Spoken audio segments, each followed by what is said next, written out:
Igreja, comunidade de servos.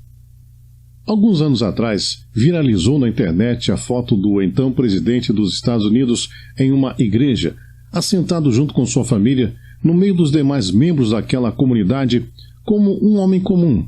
Este ato de simplicidade daquele presidente, que chamou tanto a atenção na época, na verdade, deveria ser encarado como algo comum, normal, dentro de uma comunidade verdadeiramente cristã. Pois ali, independente de onde viemos ou quem somos todos iguais. Pois a Igreja de Cristo é uma comunidade de servos. Em Marcos capítulo 10, versos 41 a 45, aprendemos assim: Mas Jesus, chamando-os para junto de si, disse-lhes: Sabeis que os que são considerados governadores dos povos têm-nos sob seu domínio, e sobre eles os seus maiorais exercem autoridade. Mas entre vós não será assim. Pelo contrário, quem quiser tornar-se grande entre vós, será esse que vos sirva. E quem quiser ser o primeiro entre vós, será o servo de todos.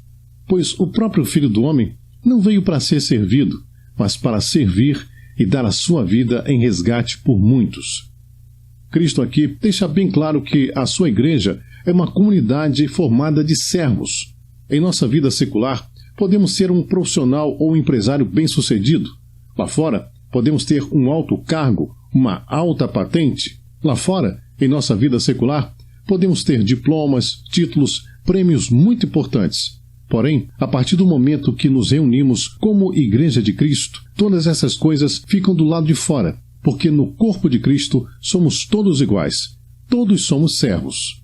A falta de entendimento ou negligenciamento desta importante verdade tem se tornado um dos principais fatores que tem transformado muitas comunidades ditas cristãs em ambientes altamente tóxicos, insuportáveis.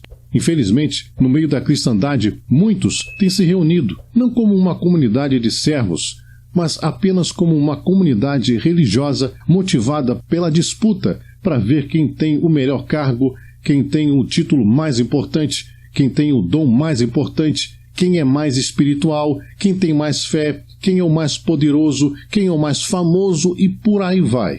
Tudo isso bem longe do verdadeiro propósito, do verdadeiro espírito de uma comunidade realmente cristã. Pois uma comunidade verdadeiramente cristã não é motivada por uma guerra de egos, de vaidades, de disputas pelo poder, mas pelo exemplo de Cristo. No texto que nós lemos há pouco, no verso 45, Jesus nos ensina assim: Pois o próprio Filho do Homem não veio para ser servido, mas para servir e dar a sua vida em resgate por muitos. E também Filipenses capítulo 2, versos 5 a 8, nos ensina assim: De sorte que haja em vós o mesmo sentimento que houve também em Cristo Jesus, que, sendo em forma de Deus, não teve por usurpação ser igual a Deus, mas esvaziou-se a si mesmo, tomando a forma de servo, fazendo-se semelhante aos homens. E achado na forma de homem, humilhou-se a si mesmo, sendo obediente até a morte, e morte de cruz.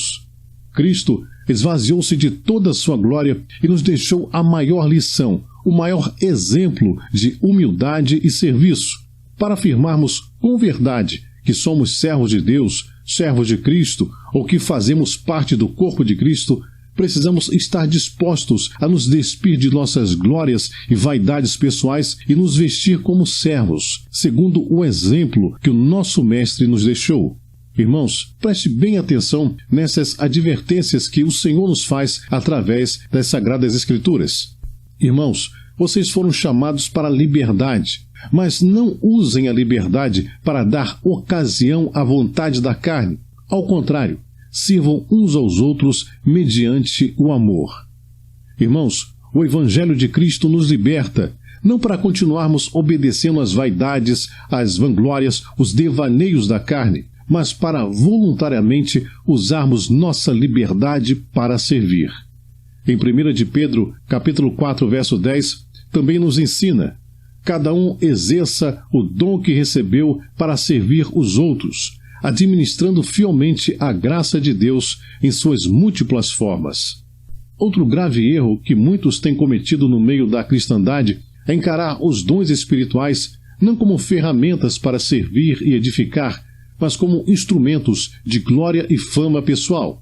Muitos, por exemplo, querem ser pregadores e cantores não pelo servir, não para a edificação do corpo de Cristo, mas pela fama e pelo dinheiro.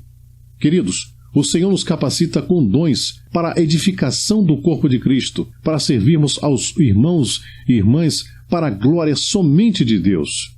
Amados, a Igreja de Cristo, a verdadeira Igreja de Cristo, é uma comunidade de servos, não de estrelas de Hollywood.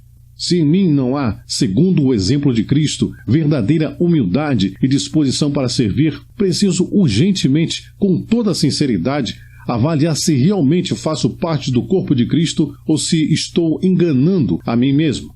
Qualquer um pode se tornar um prosélito, um adepto de uma religião denominada cristã, mas só um verdadeiro discípulo de Cristo está disposto a seguir os ensinamentos e o exemplo de humildade e serviço do nosso Mestre. Meu irmão, minha irmã, reflita bem sobre isso. Que a graça e a misericórdia de Deus estejam sobre todos nós. Até nosso próximo encontro, se assim o Senhor nos permitir. Se você deseja saber mais sobre o Evangelho ou fazer um pedido de oração, entre em contato conosco pelo e-mail anunciarjesus@outlook.com.